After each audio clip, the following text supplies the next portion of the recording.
Hello, everyone. My name is Sara Quay. I'm the Dean of the School of Education here at beautiful Endicott College. It is so wonderful to see you in this virtual Accepted Students Day webinar. We're thrilled to have you with us today to learn more about the School of Education. In today's session, we're going to do some introductions. I'm here with faculty and students from the School of Education. We're going to share a little bit about what we are most proud of in our school.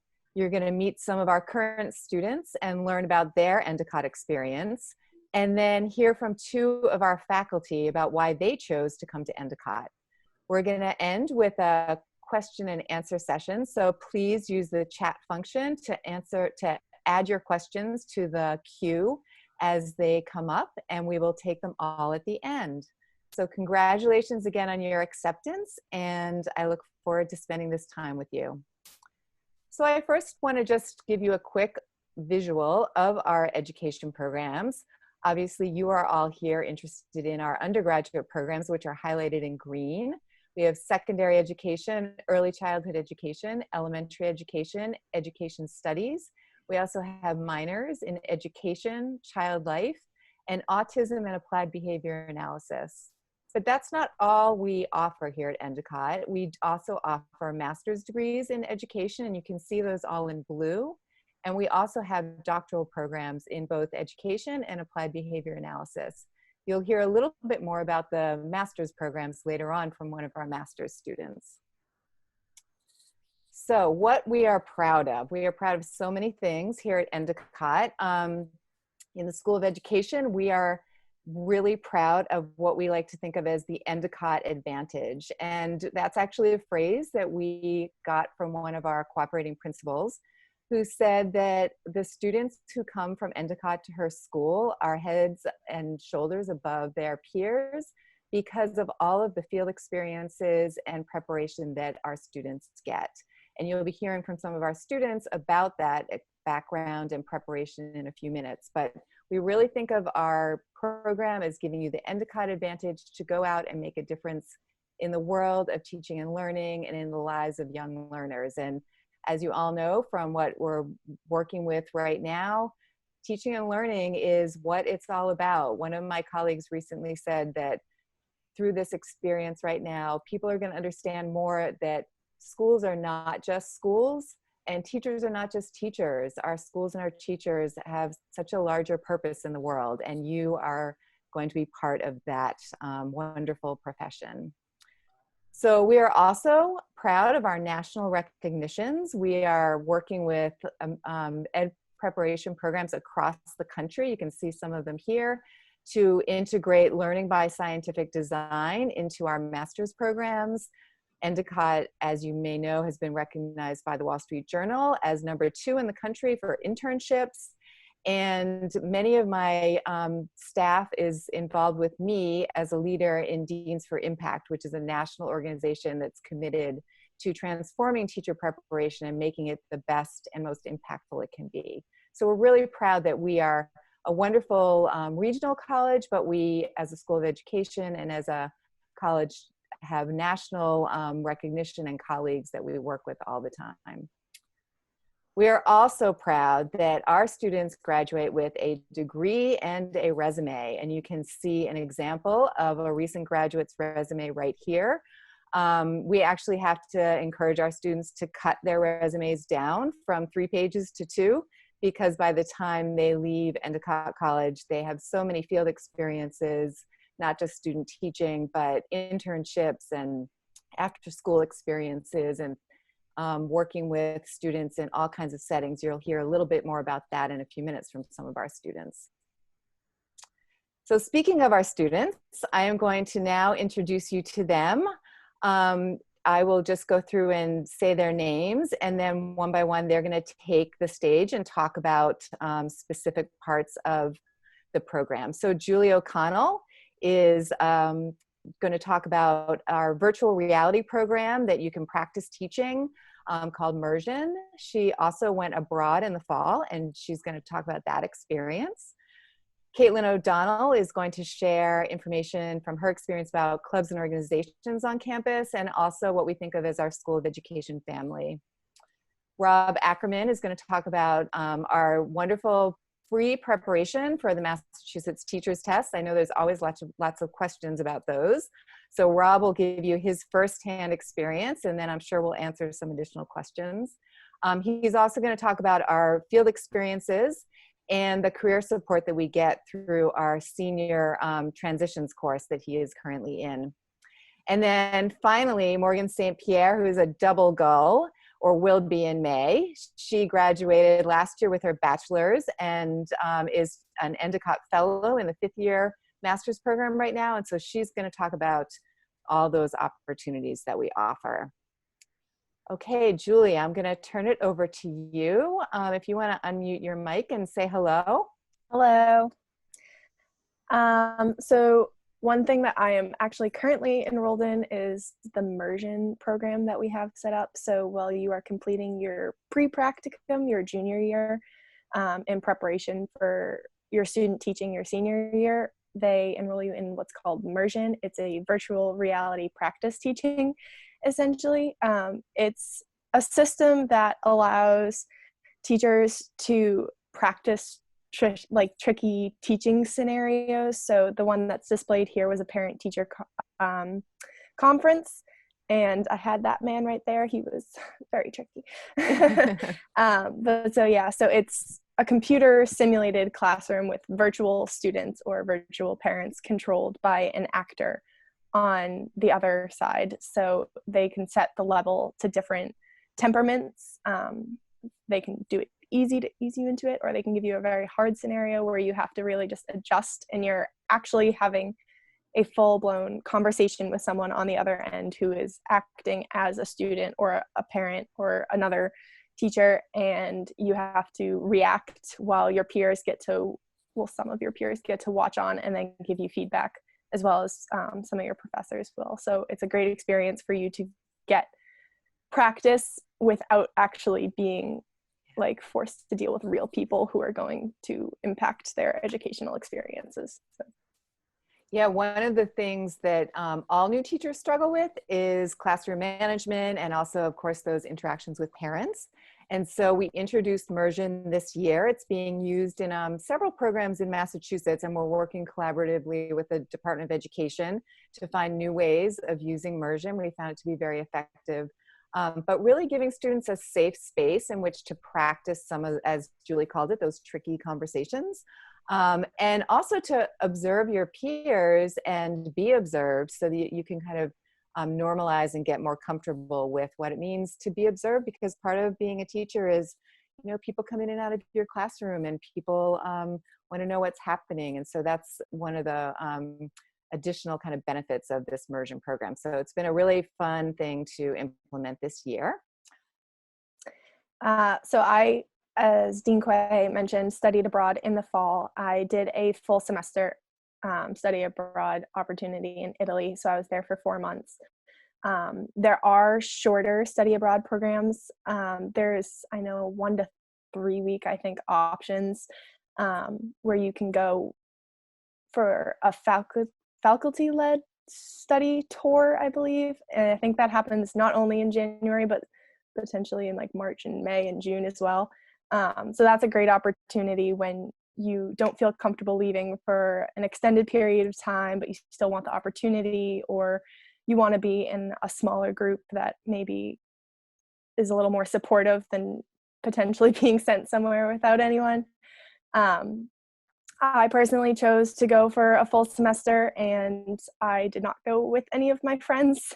There were actually 4 other elementary education students who did go with me, who I have had classes with, so that was really cool. And while over there, we were able to see many different countries. I traveled to 8 different countries, as well as I got the opportunity to go into an Italian classroom in both a Montessori school and just a regular Italian public school, and experience the different cultural aspects there are to their schooling over there, which I feel was extremely beneficial to me coming back and entering an to a classroom here again too, just to have those different perspectives to think about. It's not some people always say study abroad is like a vacation, there's no schoolwork and stuff, but actually my classes that I took over there helped me a lot with my classes at Endicott. I took different cultural classes, but also I took a art therapy class taught by a teacher who happens to be from the United States, and that's something that I feel is like something that could be useful to me in my classroom someday. So all of my experiences that I was able to gain by studying abroad, I feel can help me move forward as a teacher. Wonderful. Thank you, Julie. And she's right. There are short-term programs and semester-long programs. We really, really encourage our education students to go on some kind of abroad experience just to be in a different setting. And as Julie said, you bring back new information and knowledge that really impacts your perception of the world and therefore how you work it into your teaching. So wonderful experiences. We actually, this is the picture on the screen right now is of a faculty-led group that Julie referred to. We took a group to, actually Morgan was in that group, and we took a group to Reggio Emilia, Italy a few years ago and visited the schools and attended a conference. And then 2 years later, we took a group to Finland and Sweden to learn about why they are known as the some of the best schools in the world, actually. So lots of opportunities to study abroad. So thank you so much, Julie. All right, Caitlin, I'm going to ask you to jump in. Hi, my name's Caitlin. I'm a senior, educational studies concentration in the education school. And I'm going to talk about the clubs and organizations we have at Endicott a little bit. So a lot of times when coming in as a freshman, people often wonder whether or not they'll have time to like get involved in different clubs and things, and whether they'll be able to balance that with their schoolwork. And at Endicott, it's definitely doable. There's so many different clubs, sports, music programs, art, dance, like there's a lot of education specific clubs such as the Education Club. There's the Autism Awareness Organization. Kappa Delta Pi is the Education Honor Society. There's the NSTA there stands for National Science Teachers Association. And so and the list goes on and on and on.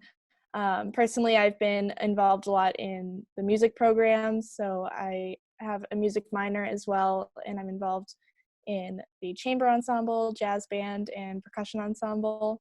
So it's definitely doable to do a lot of different clubs, activities, sports even. I'm personally not a sports person, but I have friends who have been involved in sports, and it's definitely possible to balance a lot of different activities along with schoolwork. And it's also a great way to meet a lot of new friends on campus too.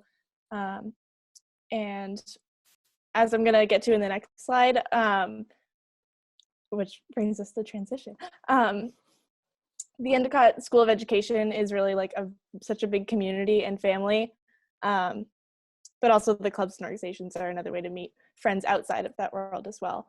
But going back to that, at Endicott, it really is like a family here, especially in the School of Education. For me personally, I transferred to Endicott from a much bigger school, and when I was at the much bigger school, my advisor at the time didn't really even know my name as a freshman, and I just felt, even though there were so many people there, it felt very lonely. But at Endicott, with the smaller community and just having everyone being so supportive of each other, you feel so comfortable there, and I feel comfortable walking into any professor's office at the School of Education. Anytime I'm having a stressful day, I always know there's someone's door open to just walk in and feel really comfortable talking to them about whatever's going on, whatever stresses you're going through. So it's just such a great community and family there, and the students all support each other as well, and it's just a really wonderful place to be, and it really makes it feels like a home within a home. Endicott itself feels like a home, but the School of Education is like another home within the home, and they welcome everyone with open arms, and so you'll definitely feel welcomed and part of the family in School of Education. Thank you so much, Caitlin. Yeah. All right, Rob Ackerman, you're up. Hi, my name is Rob. I'm a senior elementary education major. I'm here to talk about MTELs, field experiences, and also our career support paths. So starting off, we're going to start off with our MTEL preparation, which is a free part of your program. Personally, I am not the greatest test taker. I will be completely honest. I have failed MTELs many times. But the kind of big plus about Endicott is they are here to help you. They do care about you. And I've had multiple professors sit me down in their office and say, we're going to study on this right now. And we're going to set up 6 meetings for the next 6 weeks. And you're going to pass this MTEL by the end of the semester. And at first I was like, no, you're joking. It's not going to happen. But lo and behold, I did end up passing all my MTELs. A couple of them I would get like 2 points away from. But once again, professors would come back and say, okay, we're going to look at your score, look at what you need to improve, and we're going to figure out some strategies to help get you to that passing mark. So it really shows they care. They took time out of their day to help you out and support you and make sure that you have what you need to succeed. And then field experience hours is another big part of this program.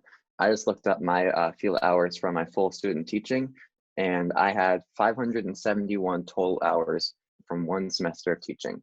And 281 of those hours are what we call from full responsibility. So that was when I was in charge of the classroom and I was the one running the show. That is a lot of hours, and that's just from 1 semester. And you have all the semesters before that you also work on your foundations of reading placement. You have your placement for your sheltered English immersion, which is when you're working with students who are considered ELL or learning English as a second language.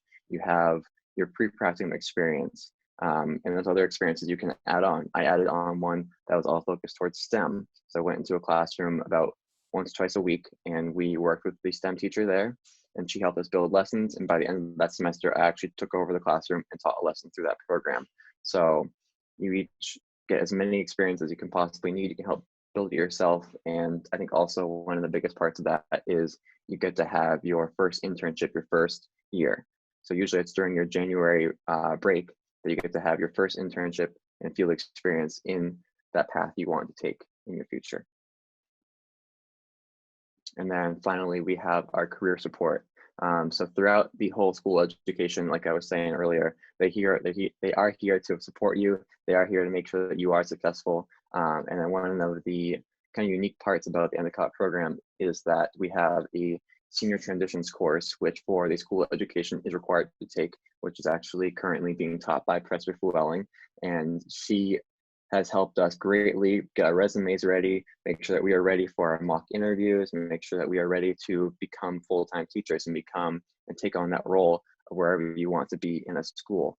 There's also the Career Center on campus, which can help you find jobs. We do the career fair every year, which I don't know the exact number, but it is an overwhelming amount of companies that come in and help, that are looking for people to work for, looking for internships.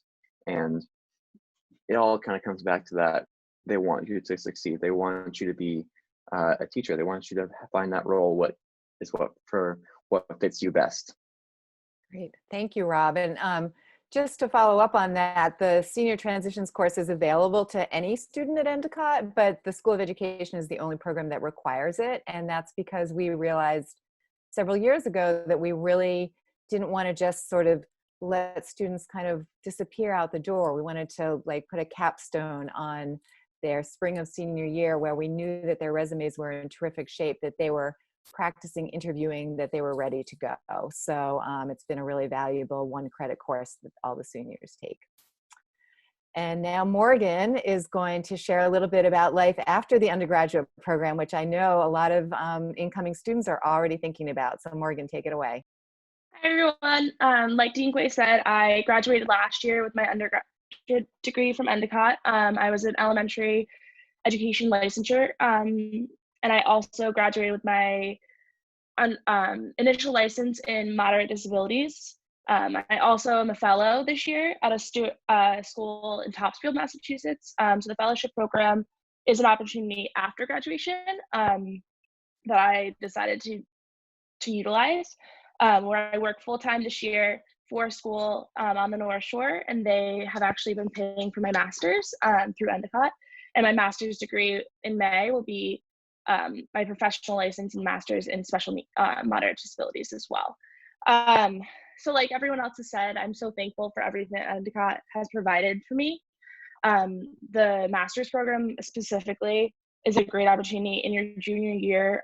Endicott has a expedited acceptance program. So looking at your GPA and your credits and other aspects of you as a student, Endicott will guarantee, as long as you fit the criteria, that you're accepted into the master's program. So you don't have to worry about the application process.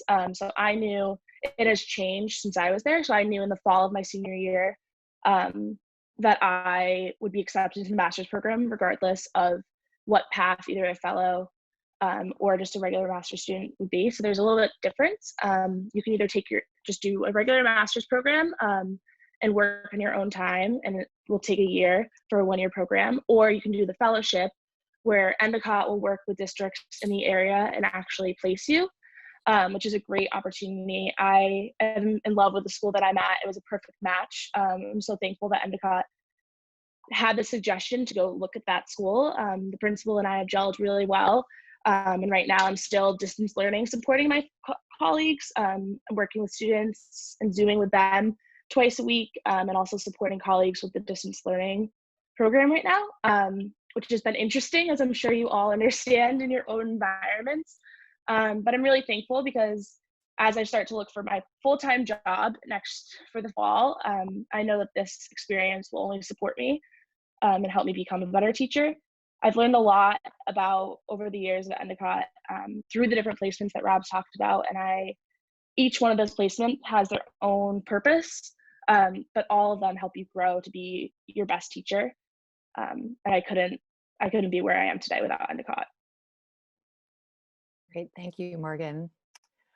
All right, I'm going to introduce our faculty now, and I think it's important for everyone out there to know that our faculty are both higher education professors, which means that they're invested in college academic experience and courses and moving you from the high school level all the way through a college degree.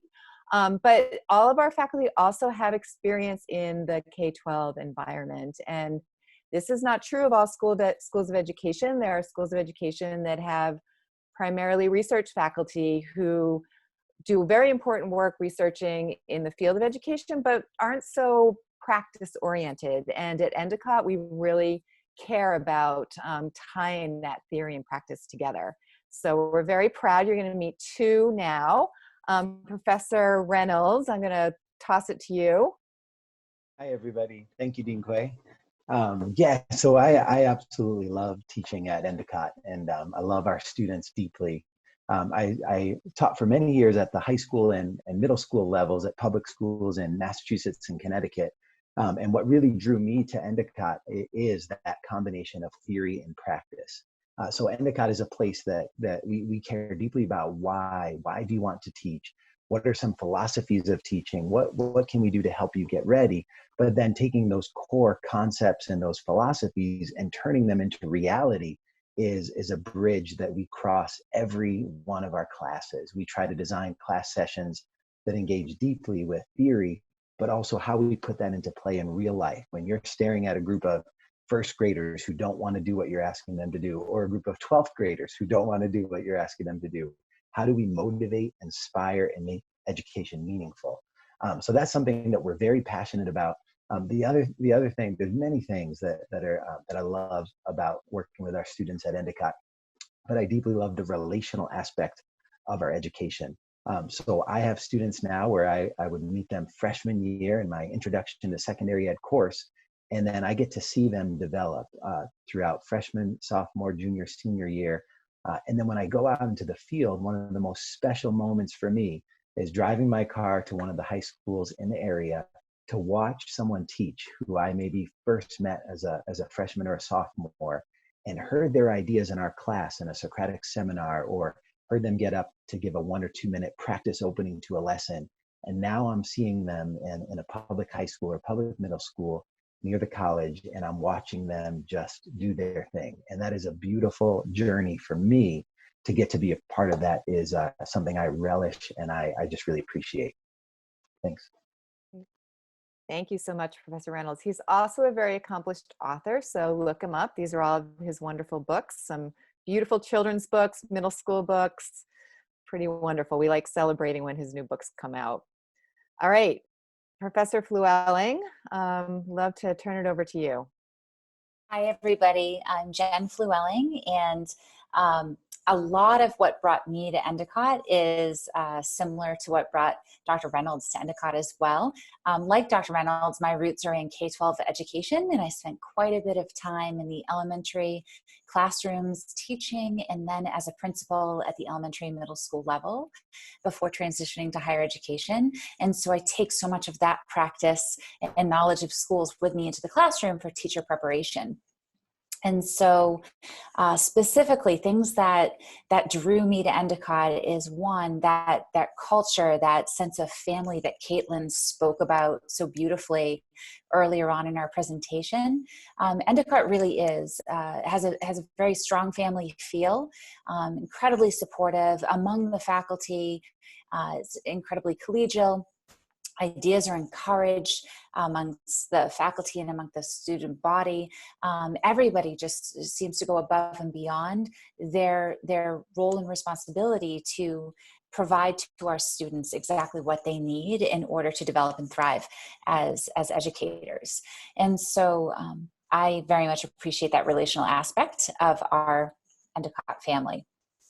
I was drawn by the size of our department. The School of Education is intentionally kept small, and I appreciate that in this department. I've worked in larger universities where perhaps the students did not feel quite as in touch with the faculty as our students do here at Endicott, and certainly as a faculty member, I feel incredibly in touch with our students.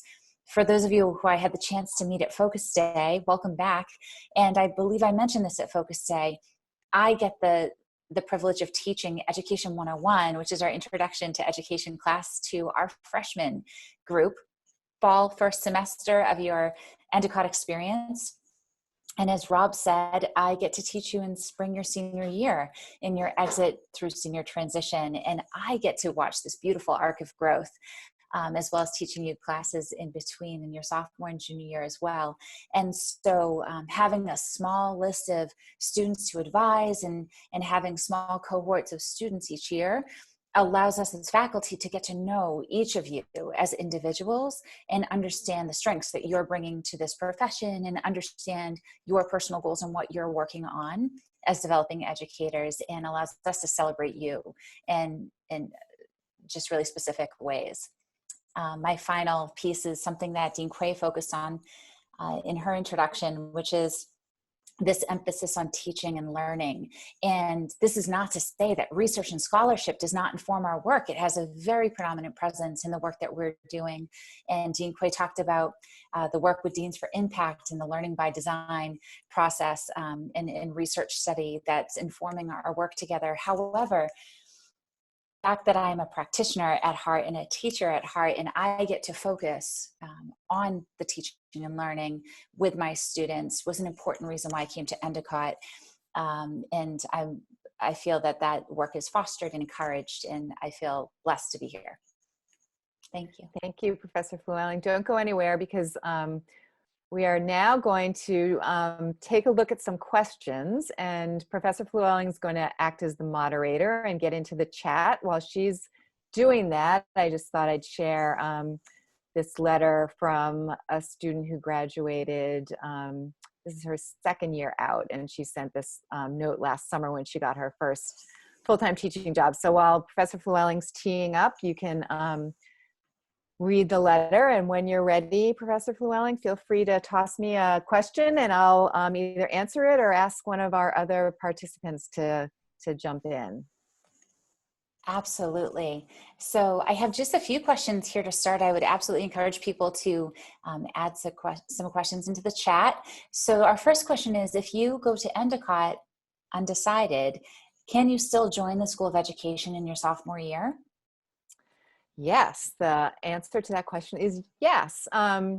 So we would probably want you to think about and maybe meet with us and make some recommendations about what courses to take freshman year. The freshman year courses are pretty standard in the School of Education, and so we can sort of adjust those a little bit, but we would want you to take, for instance, Professor Flewelling's Intro to Education, or Professor Reynolds' Intro to Secondary Education. We want you to take some of those foundational courses freshman year. But you could definitely transfer. That first internship is a great opportunity to test out whether education's for you or not. Some people come back and say, I have totally 100% confirmed that this is my career path. And some people come back and say, no, I need to do something different. And that's part of what the great thing about our internship program, especially that first one. That is just my favorite part of the internship program here. So yes, you can start sophomore year, probably not much later than sophomore year, but yes, sophomore year. Okay, we have another question. Can you graduate with a master's degree in early childhood education and elementary education? That's a good question. I'll give you my answer, and then I might ask Morgan to talk a little bit about her master's program. So what we tend to recommend is that you either do an undergraduate license in early childhood or elementary. We can help you add the opposite. So if you graduate with an early childhood license, we can help you add the elementary and vice versa. We really encourage you to think about your master's program as deepening your understanding in a broader field. So a lot of our students do a special education master's degree or reading and literacy master's degree, just to broaden their perspective, deepen their knowledge of content that really will help them be better teachers regardless of the grade that they're teaching. So Morgan, do you want to say anything else about your program? Absolutely. So like Dean Quay said, you'll graduate with your degree, but you also, a big part of the program is the licensure component. So I actually graduated with two initial licenses. So I graduated with my initial license in Massachusetts in elementary education, and my initial license in moderate special needs. So you can add on additional licenses. You wouldn't necessarily have to add a master's for early childhood, but I know I have most of the qualifications except for one MTEL that I'm currently practicing to take right now to get my early childhood license in addition to elementary. So that's always an option. I know for me in my decision, I wasn't sure if I wanted to get my master's right away or to wait a little while when I was making the decision last year. But I decided that for marketability, adding your master's in Massachusetts, it is very helpful because within 5 years, Massachusetts and many states in our area, you have to have a degree, master's degree within 5 years anyway. So I figured as long as I'm in this mode of school, I'd rather do it in one more year and then be done and not have to worry about any additional coursework right away, and just really focus in on being a young teacher and having that experience. But there are lots of different, I have a friend who's not doing the fellowship program, but she's doing the master's coursework with us. One additional piece of the benefit of doing your master's right away from Endicott is a lot of the people who are in my courses right now are friends that I did undergrad with for 4 years. So the same girls that were in my freshman lab group for one of our science classes are now the same girls that I'm texting, asking questions about the coursework that I have for my master's program. So that in and of itself has been a huge resource for me. In addition to the faculty, a lot of the faculty will also teach in the master's program. So I already have familiarity with some of the professors and their teaching style. Because the master's program for my program is 100% online, that initial relationship is really helpful in the program as well. Thanks, Morgan. Great. So another question, what is your biggest piece of advice to an aspiring teacher? Ooh. All right, I'm going to toss that to a couple of the students and maybe Professor Reynolds. Maybe everyone give one 10-second answer. Caitlin. Don't be afraid to ask for help. Awesome. Rob.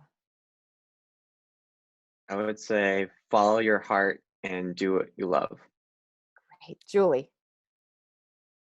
Say, don't be afraid to make mistakes and more like learn from them instead of feeling disappointed by them. Yeah. Morgan. Be your most authentic self when you're teaching, because the students will appreciate that the most. And Professor Reynolds? I would say that it's a journey of growth that you practice, practice, practice, and seek help along the way. Great. So there you have 4 pieces of advice. Excellent. I'm going to take 2 questions and sort of combine them into one. The first part is, what would be the career path of an educational studies major? And the second part of this is, if I start off in ed studies, is it possible to switch to elementary ed my sophomore year? And would I be behind? Okay, so I'm going to give the like the dean's view, the technical view, and then I'm going to ask Caitlin to speak to her experience. So if you come into the program educational studies, you can take the same courses as everyone else. And as soon as you pass the first MTEL, which is the communication literacy MTEL, you can change right into your licensure program. So absolutely not a problem. That should not be a deterrent to your decision to come to Endicott. There are students who transfer who have to go through that process. And so we just work with everyone. Everyone's pretty much in the same classes. You can do that transfer into elementary education as an undergraduate and get your license when you graduate with your bachelor's. But you can also, and I'm going to ask Caitlin to talk about this in a minute, you can also choose to just kind of take advantage of the fact that Endicott has all these internships, including a semester internship, build your resume, take your MTELs, and get your license in your master's program. So Caitlin, why don't you share your story a little bit? Okay, so basically I was a transfer student. So my sophomore year, I came to Endicott and I also changed my major. So coming in sophomore year, that was also my first year as an education major. And so at first I think I was trying to do the elementary licensure track. And then after kind of looking at the coursework, and for me, seeing where my transfer credits would apply into that program, I just felt that it was a better option for me to stick with ed studies, because I could apply a lot of the classes that I had taken at my other school into that program, because the ed studies program has a little bit more flexibility in the classes you can take. So you can take more electives and maybe other types of classes that you might not have the opportunity to take in a licensure program.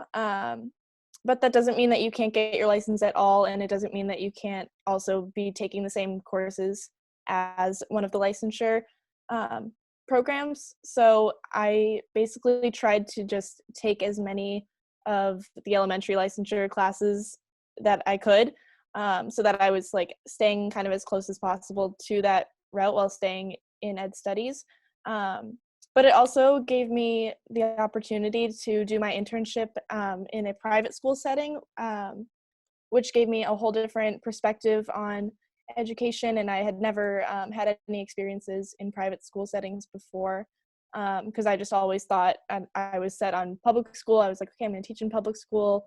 Like that's it. And then when I was ed studies and realized that there was other opportunities out there, I was kind of opened my eyes and I was like, oh wait, I can take this opportunity to try something different that I might not have otherwise had the opportunity to explore. So I was able to do my internship in a private school, and it was an amazing experience. I couldn't have been happier in my second grade classroom there. And yeah, and I'm still planning on getting my license at the end of my 5th year.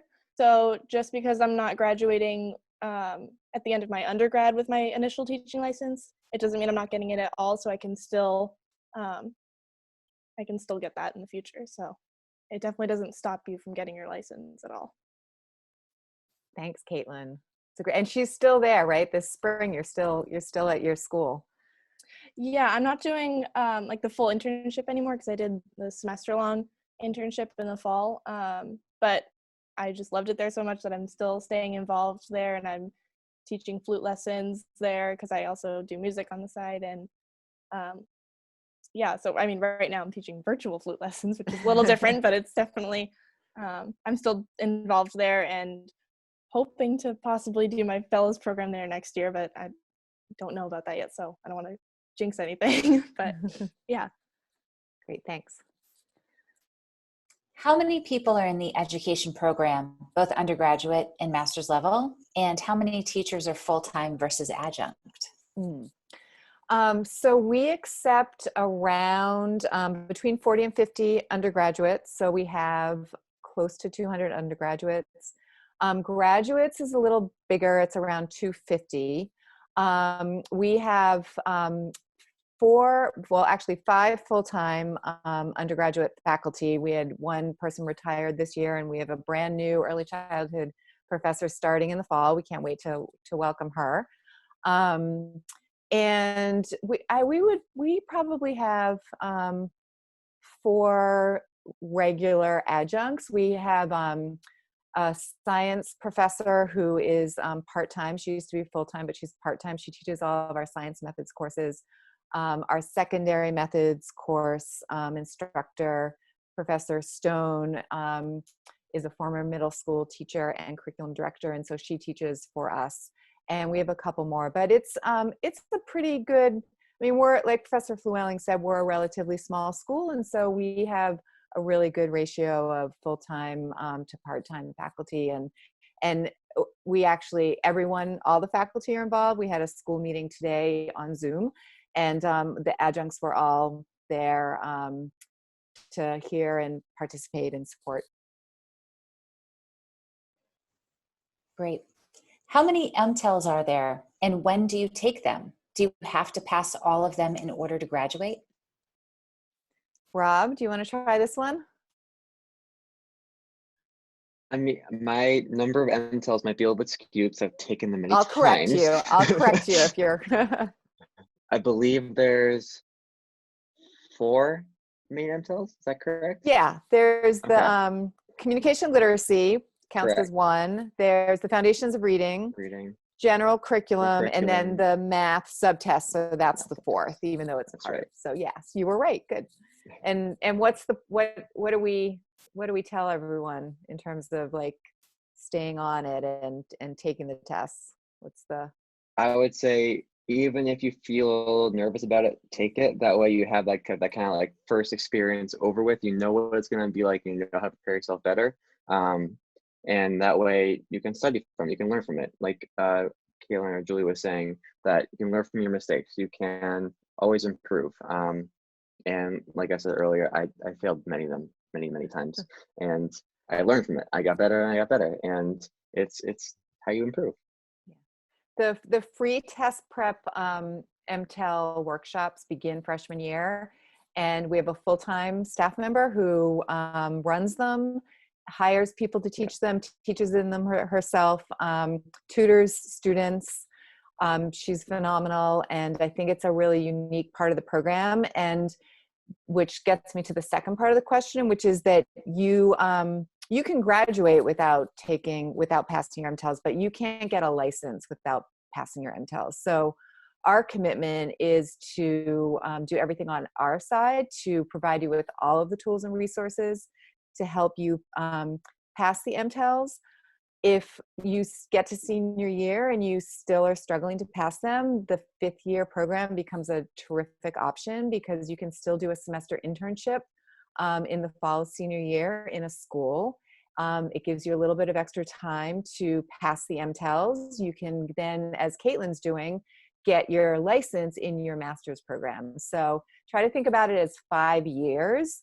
And at the end of 5 years, our goal is for everyone to have a bachelor's, a master's, and at least 1 license. And I think within that time frame, even if you're not a great test taker, and I'm not the best standardized test taker myself, you should be able to get there.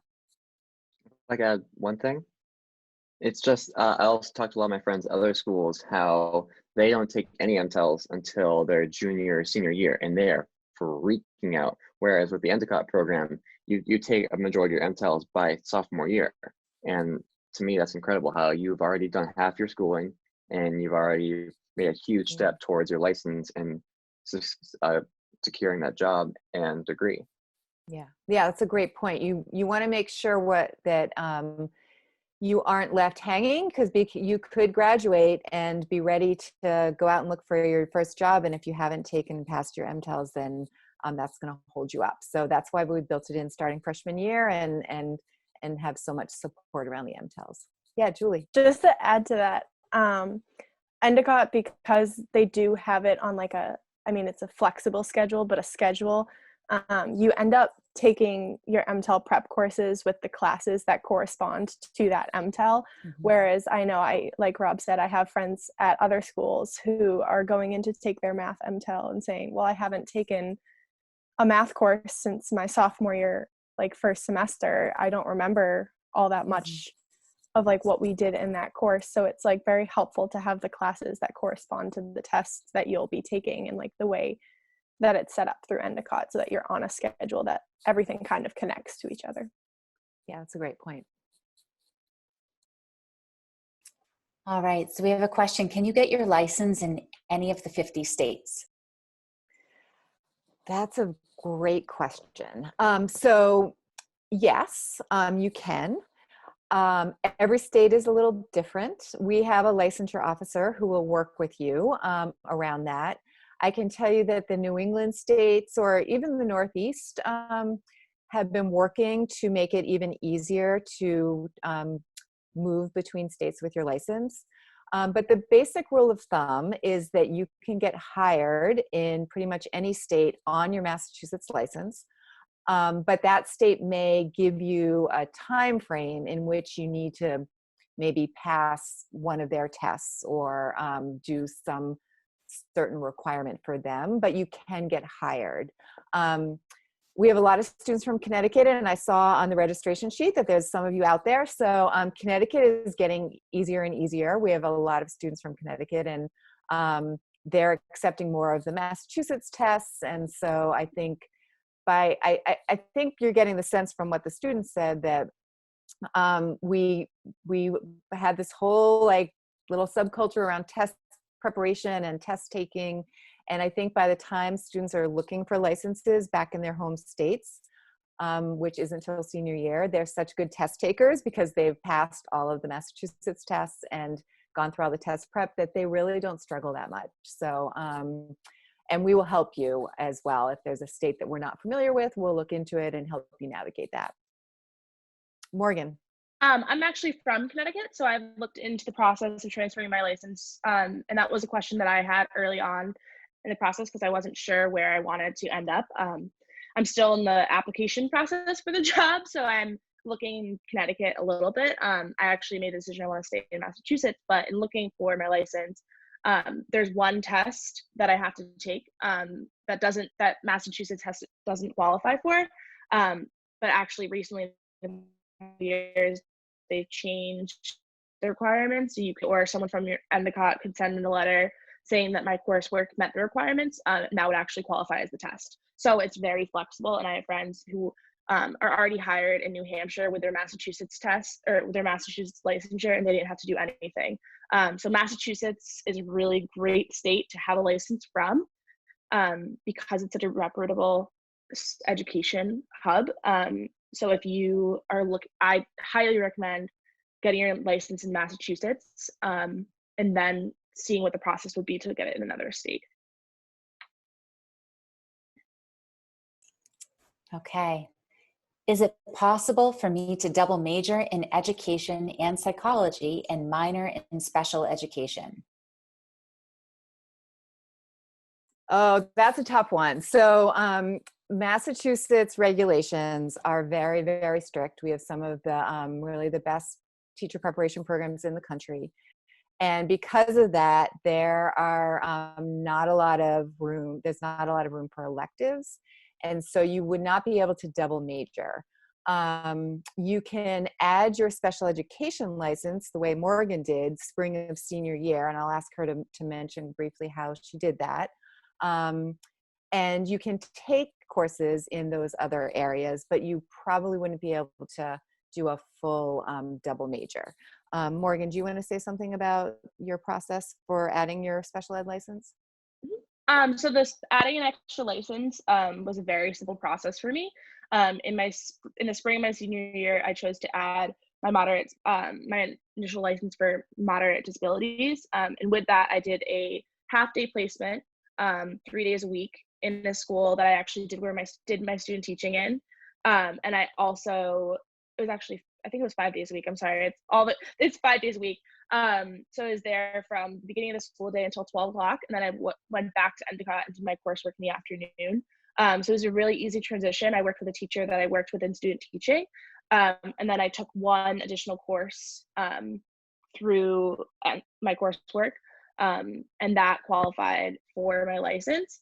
And it was an awesome experience to not only to see a lot of times when you're teaching in a general curriculum setting or general education, you don't actually see the other side. And I wasn't sure that I wanted to do special education full time.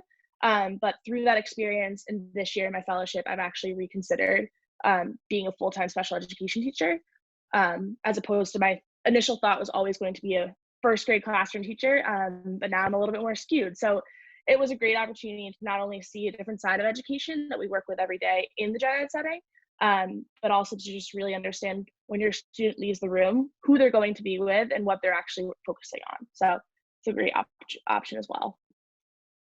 Great, thanks. All right. How quickly do you get the MTEL test results, and is there a fee each time you take it? Julie, you want to take that one? Yeah, so you get your MTEL results usually about a month after you take the test. There is a fee for the test, but it varies based on which test you're taking. So it depends how many times you take it. So you do pay every time you take it, but you don't also have to take it like back to back to back and spend the money every time. I know for me, I failed my math MTEL the first time around, and so I was upset because I had spent that money on it, but then I took 3 months-ish off and studied again and retook the math prep course and stuff, and I was actually able to only take it twice, thank God, and it was only $90 or something to take the test. So it is annoying to think about, but in the long run, because we have the prep courses and stuff, you're not paying for a prep course, so you are paying for the test. Yeah, well said. Thanks. All right, that's all the questions that we had in the chat. Okay. Oh, wait a minute. I'm sorry. One just came in. One more. Belle. Okay. How do I go about choosing my classes if I am a math major with a concentration in secondary ed? Professor Reynolds, why don't we wrap up with you? Oh, great. Yeah, good question. So essentially, you would have an advisor in your subject area. So you'd have an advisor who is a professor in the math department. And that advisor, she or he would help to direct you to get all of the required math courses you would need for your math major. And then you would take secondary ed courses with us in the education department. And I sort of see myself as your secondary advisor. So I would try to help you make sure you're getting the ed courses you need, talk you through any bridge between your math courses and applying them to your ed career, and helping you think through where you'll go from there. Thank you. We also have some designated advisors in the different disciplines. So for instance, in mathematics, Professor Quay is the mathematics professor, but he also is he was a high school math teacher. And so he has been working as the primary advisor with the math students, math education students, and similarly in English and history and science. So we're really working to create sort of cohorts around the secondary ed students. All right, I think, is that it, Professor Flewelling? We had one more MTEL question come through. Okay, let's do it. So they're wondering if the prep course is part of the curriculum or if it is outside of the regular class schedule. Who wants to take that one? Guess I'm the MTEL guy. So it is a part of your coursework. It is scheduled in throughout the semesters. That way you can stay on track with the schedule of passing MTELs that the school education would like you to stay on. But also there is extra supports that you can take on. Like I said, I had professors tutoring me. You can go to tutoring center. And like the people have talked about, if you do kind of skew away from that schedule, you do have the ability to come back in and stay right on track. So it is flexible, but also does have some mandated points throughout it. Yeah. And we do enroll you in the test prep workshops. So you'll have an advisor in the School of Education or in your subject matter, if you're secondary ed, and you will be enrolled in the, if you don't get a grade in the course, it's 0 credits, but we enroll you in the MTEL prep course. And so it'll be right on your schedule. It's built into your day. And we're pretty structured around our curriculum, so there aren't any surprises. You'll know exactly when those MTELs are coming up. So this summer, when we go to orientation, we will share a little bit more about what the advising sheets look like and about the curriculum and your freshman courses, and can answer more of those kinds of questions. But every student has an advising sheet, and we pretty much keep people on track like that. So very organized. All right. Well, I hope that we get to see you in the fall, and that we get to see you at orientation. And I just want to thank our wonderful panel for sharing their experiences of Endicott with you. And congratulations again on your acceptance. It's just a wonderful school, a wonderful program, and we can't wait to see you again soon. Thanks so much.